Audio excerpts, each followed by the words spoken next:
మొదటి నుండి కూడా భారతీయ జనతా పార్టీ చెప్తున్నటువంటి విషయమే 1 నేషన్ 1 ఎలక్షన్ అనేది. దానికి సంబంధించి ప్రవేశపెట్టాం. మొన్న జమిలీ ఎన్నికలకు సంబంధించినటువంటి బిల్లు లోక్సభలో ప్రవేశపెట్టడం జరిగింది. దాని మీద జేపీసీ కూడా వేయటం జరిగింది. ఈ జేపీసీ చాలా వైడ్గా అందరితోటి కన్సల్టేషన్స్ చేస్తుంది. అది రాజకీయ పార్టీలు కావచ్చు, నాయకులు కావచ్చు, లేదా ప్రజలు కూడా వారికి ఉన్నటువంటి అనుమానాలు, భావాలు అన్నీ కూడా వారికి రాయొచ్చు. ఇవన్నీ పరిగణలోకి తీసుకున్న తర్వాత మళ్ళీ తిరిగి దాని మీద ఏ విధి విధానాలు ఏ విధంగా ఉండాలి అనేటువంటి ఒక నిర్ధారణకు వచ్చిన తర్వాత విధి విధానాలను రూపొందించడం, బిల్లును ప్రవేశపెట్టడం జరుగుతుంది.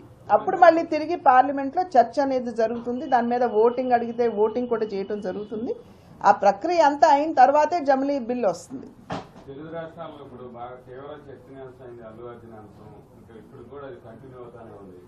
దానికి సంబంధించి వారు ఆల్రెడీ పిలిచినట్టున్నారండి. వాళ్ళ వారిని అల్లు అర్జున్ గారిని రమ్మన్నట్టున్నారు ఎంక్వైరీ కోసం. వారి ఏదైతే వారి స్టేట్మెంట్ ఉంటుందో అదంతా కూడా ఇవాళ రికార్డ్ అవుతుంది. ప్రజలందరూ కూడా చూస్తున్నారు జరుగుతున్నటువంటి.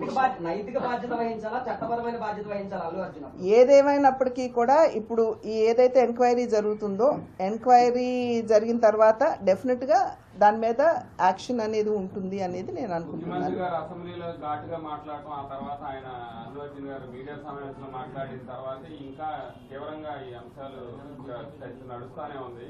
దీనికి ఇప్పటికి కూడా 10 లక్షల రూపాయలు 25 లక్షల రూపాయలు ప్రకటిస్తే 10 లక్షలే మాకు అందినాయి అని బాధిత కుటుంబం సంబంధించిన వ్యక్తి కూడా చెప్పారు. ఆ విషయాలన్నీ ఆర్థిక సాయం వీటన్నిటిలోకి వెళ్ళదలుచుకోలేదండి నేను.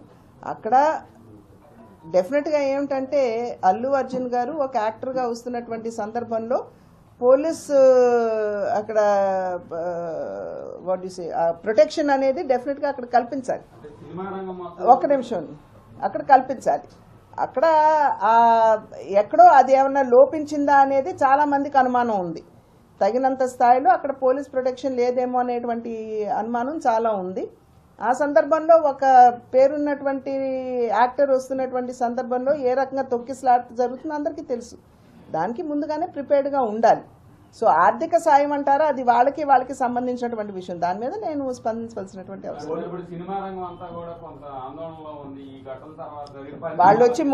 వాళ్ళు ముఖ్యమంత్రి గారిని కలవాలని అనుకుంటున్నారు. వాళ్ళు చర్చించుకుంటారు. ప్రజల ఎమోషన్స్ ఎలా ఉన్నాయంటే ఇప్పుడు ఉమ్మడి నాయకుల మీద వేధింపులు చేసిన పెద్దిరెడ్డి రామచంద్ర మందకొడి గారు స్టేషన్కి సంబంధించి వాళ్ళు ముందు వెస్ట్ సైడ్ డెవలప్మెంట్ అని అనుకున్నారు.